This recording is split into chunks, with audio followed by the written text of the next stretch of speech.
আসসালামু আলাইকুম। সুপ্রিয় দর্শক, শুভেচ্ছা জানবেন। দিন দিন ইউক্রেন রাশিয়াতে আক্রমণ করার ক্ষেত্রে দুর্ধর্ষ হয়ে উঠছে। তাদের আক্রমণ করার লক্ষ্য, তাদের ক্ষয়ক্ষতি করার বাসনা, এসব বিষয়গুলো দিন দিনই বাড়ছে। এই যেমন ধরুন, শনিবারে তারা রাশিয়ার একটা রকেট তৈরি করার কারখানায় হামলা করেছে।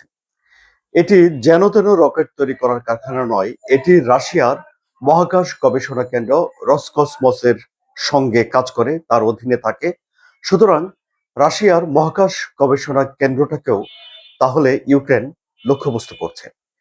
যে জায়গাতে এই কারখানাটি অবস্থিত ছিল সেটি রাশিয়ার দক্ষিণ পশ্চিমাঞ্চলে এবং একটা শিল্প ঘন জায়গা। অর্থাৎ রাশিয়ার শিল্প খাতকেও ইউক্রেন এখন টার্গেট করছে। সবচেয়ে বড় কথা হলো যে যেই জায়গাতে এখন ইউক্রেন পৌঁছে যাচ্ছে তা সীমান্ত থেকে রাশিয়ার ভেতরে ৯০০ কিলোমিটার ভেতরে, ৭০০ কিলোমিটার ভেতরে রাশিয়ার ঘাঁটি, রাশিয়ার সামরিক যন্ত্রাংশ তৈরি করার জায়গা, রাশিয়ার তেল শোধনাগার, এসব বিষয়গুলোকে এখন ইউক্রেন লক্ষ্য করছে বা নিশানা বানাচ্ছে। এখন আপনারা জানেন যে এই যুদ্ধ শুরু হওয়ার ৫ বছরে পড়েছে। এখন এসে ইউক্রেন ক্ষেপণাস্ত্র দিয়ে আঘাত করছে রাশিয়ার ভেতরে। কিন্তু শুরুতে ইউক্রেন কিন্তু রাশিয়ার ভেতরে কোনো ক্ষেপণাস্ত্র দিয়ে হামলা করেনি। ক্ষেপণাস্ত্র দিয়ে হামলা করার অনুমতি জার্মানি দেয়নি, যুক্তরাজ্য দেয়নি, এমনকি যুক্তরাষ্ট্রও দেয়নি।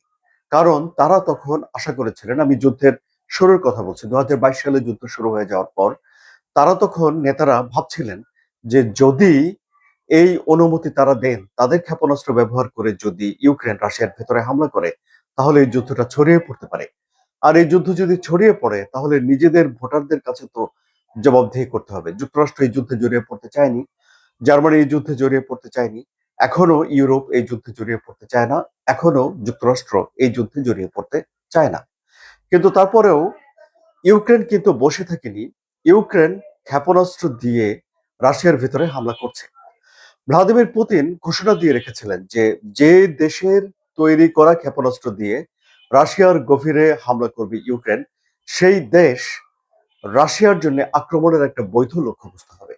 তাহলে এখন রাশিয়ার ৭০০ কিলোমিটার গভীরে, ৯০০ কিলোমিটার গভীরে হামলা করার পরেও ভ্লাদিমির পুতিন কেন যুদ্ধটা ইউক্রেন থেকে অন্য জায়গায় নিয়ে যাচ্ছেন না?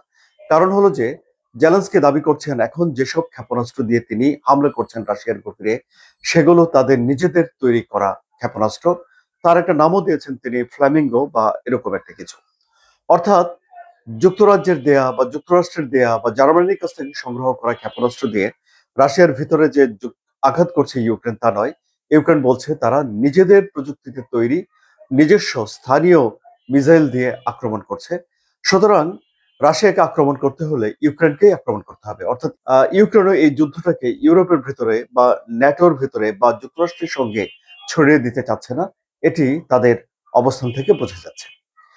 তাহলে এই যে আক্রমণ ইউক্রেন এখন করছে রাশিয়ার তেল শোধনাগারে, রাশিয়ার তেলের ট্যাঙ্কারে, রাশিয়ার আহ, বন্দরে, রাশিয়ার সমরাস্ত্র তৈরি করার কারখানায়, রাশিয়ার শিল্পাঞ্চলে, এর উদ্দেশ্য কি? জেলেনস্কি বলছেন যে তার প্রথম উদ্দেশ্য হলো শান্তি প্রতিষ্ঠা করা, অর্থাৎ যুদ্ধ বন্ধ করা। এখন এই যুদ্ধ বন্ধ করার জন্য জেলেনস্কি দুটো উপায় খুঁজে বের করেছে। নাম্বার ওয়ান, রাশিয়া যেন যুদ্ধ চালিয়ে যাওয়ার মতো টাকা না থাকে সেটি তারা নিশ্চিত করতে চায়। ফলে তারা রাশিয়ার ১ নম্বর এক্সপোর্ট আইটেম জ্বালানি সরবরাহ, জ্বালানি উৎপাদন, জ্বালানি তৈরি করার কারখানা, প্রসেস করার কারখানা, এগুলো তারা গুড়িয়ে দিতে চায়। যুক্তরাষ্ট্রের মাধ্যমে আবার জ্বালানি বিক্রির উপরে নিষেধাজ্ঞা আরোপ করতে চায়। এখন আবার দেখা যাচ্ছে যে ইউক্রেন নতুন করে দ্বিতীয় যে রিজন সামনে এনেছে সেটি হলো যে তারা রাশিয়ার লোকজনকে বোঝাতে চায় যুদ্ধের পরিণতি কি। মানে রাশিয়ার লোকজন যেন ক্ষেপে টেপে ভ্লাদিমির পুতিনকে চাপ দেয়, ভ্লাদিমির পুতিনের উপরে প্রেশার ক্রিয়েট করে যেন এই যুদ্ধটা বন্ধ করে। এই দুটো লক্ষ্য নিয়ে এখন ইউক্রেন রাশিয়ার সঙ্গে লড়াই করে যাচ্ছে। বলার অপেক্ষা রাখে না যে রাশিয়ার পররাষ্ট্রমন্ত্রী সার্গেই ল্যাভরভ স্পষ্ট করে বলে দিয়েছেন যে পরাজয় মেনে আহ, এই যুদ্ধ রাশিয়া বন্ধ করবে না এবং এই পরিস্থিতিতে রাশিয়া যুদ্ধ বন্ধ করতে চাচ্ছে না, এই যুদ্ধ চলবে। এখন যুদ্ধে দুই পক্ষেরই কিছু না কিছু হতাহতের ঘটনা ঘটছে, কিছু না কিছু বেসামরিক মানুষও মারা যাচ্ছে, সেগুলো নিয়ে গণমাধ্যমে খবরও হচ্ছে।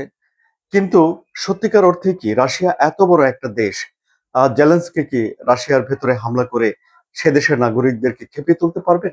এটা একটা বড় ধরনের প্রশ্ন রয়েই গেল। এই প্রশ্ন আরো জোরালো, কারণ হলো যে রাশিয়ার জনগণ, এত বড় বিশ্বের সবচেয়ে বড় দেশের জনগণ, ভ্লাদিমির পুতিনই এই দেশটির নিরাপত্তা রক্ষা করতে পারবেন বলে মনে করে তারা। মানে পুতিনকে একজন শক্তিশালী নেতা হিসেবে তারা মনে করেন, এবং পুতিনের এরকম একটা ভাবমূর্তি তৈরি হয়েছে। জেলেনস্কিকে এই হামলাগুলো করে সেই ভাবমূর্তি ধসিয়ে দিতে পারবেন? এটাও একটা বড় ধরনের প্রশ্ন হয়ে এখন সামনে চলে এসেছে। এই তাহলে পরিস্থিতি। এখন আমরা দেখছি যে ইউক্রেন কিছুটা কৌশল পরিবর্তন করেছে, যেমন বিভিন্ন জায়গাতে একযোগে হামলা করছে। শনিবারে তারা 19টি জায়গাতে হামলা করেছে একযোগে। 550-এরও বেশি ড্রোন ভূপাতিত করেছে রাশিয়া। ফলে রাশিয়াকে তার দেশের বিভিন্ন জায়গাতে আকাশ প্রতিরক্ষা ব্যবস্থা বসাতে হচ্ছে, সেগুলো কার্যকর করতে হচ্ছে। সুতরাং যুদ্ধের খরচ কিন্তু বাড়ছে রাশিয়ার জন্য। একেবারে যে খরচ কমছে তা কিন্তু নয়। এবং পৃথিবীর এত বড় একটা দেশ, পুরো দেশ কি রাশিয়া আকাশ প্রতিরক্ষা ব্যবস্থা দিয়ে সুরক্ষিত করে রাখতে পারবে? সুতরাং দেখা যাচ্ছে যে ইউক্রেন এখন এই 5 বছরের মাথায় এসে কৌশলী হয়ে উঠেছে। তাহলে এই পরিস্থিতিতে এসে যুদ্ধ বন্ধ করার জন্য তো একটা মধ্যস্থতার দরকার হবে। এই মধ্যস্থতা এখন আর কেউ নেই। চীন নেই, যুক্তরাষ্ট্র নেই, কেউ নেই মধ্যস্থতায়। সুতরাং রাশিয়া ইউক্রেন যুদ্ধ কবে নাগাদ পট পরিবর্তন হবে তা বলা মুশকিল। আলোচনা কেমন লাগলো? যদি ভালো লাগে তাহলে সাবস্ক্রাইব করে চ্যানেলের সঙ্গে থাকবেন আশা করছি। লাইক দিন, কমেন্ট করুন, এবং এই কন্টেন্ট শেয়ার করে বন্ধুদেরও দেখার সুযোগ করে দিন। ধন্যবাদ সবাইকে।